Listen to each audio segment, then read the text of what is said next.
Mark 4-1 down against Stuart Bingham, you're always going to have to pull out all the stops, and it really was quite some comeback. You really pulled something out there. Yeah, I played better from 4-1. You know, I mean, Stuart started off well, first few frames. First frame he's nearly had a 1-4-7, but I had the first chance, missed an easy red really into the corner and Stu capitalised.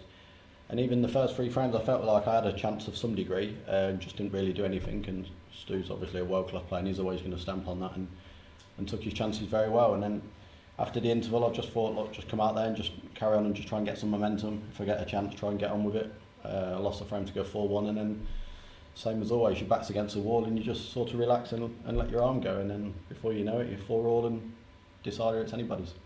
It's been an unusual day for you and an unusual tournament as a whole. It's very sad circumstances from your potential opponent Mark Davis this morning having his keys stolen, but what was that like for you? Were you ready to come out and play? Of course, yeah.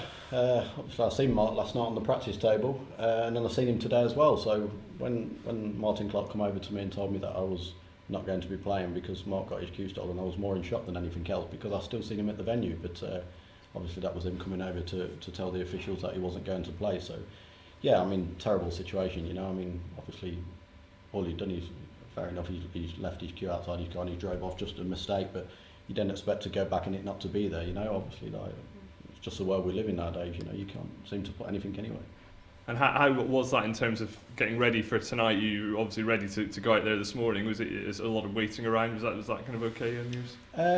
No, I mean, don't get me wrong, you'd rather have a walkover than play the game, for sure. But at the same time, I probably got into that match tonight against Stuart only having played one match, and the match I played, I didn't really play fantastic, and my opponent didn't play great. But yeah, so I didn't really know how much sharp I was going into that game, where Stuart's had a few games under his belt. So it was pleasing to come through the match the way I did from 4-1 down.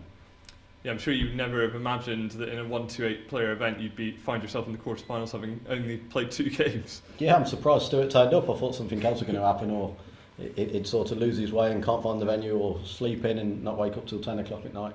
So I was quite shocked when he came out to play. But no, you know, I mean, you just got to take it while you can. I mean, it's just unfortunate for my opponents and lucky for me. So yeah, I mean, who's to say if I could have been playing Michael White first round and lost and been going home. So you just got to take it while you can.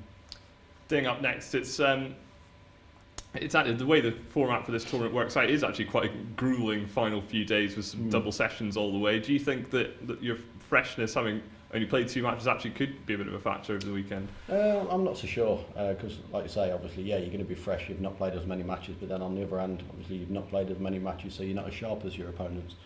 But, you know, with what's going on in the world nowadays, I mean, even if we was playing 2 or 3 matches in a day, we can't complain, because, as I said in my last interview, there's people out there losing their jobs left, right and centre. We need to be fortunate that we've still got something to play for and still earning money. So thanks to Barry and World Snooker and everyone involved putting tournaments on, we owe them a lot. Well done today, Mark, and good luck over the weekend. Cheers, mate. Thank you.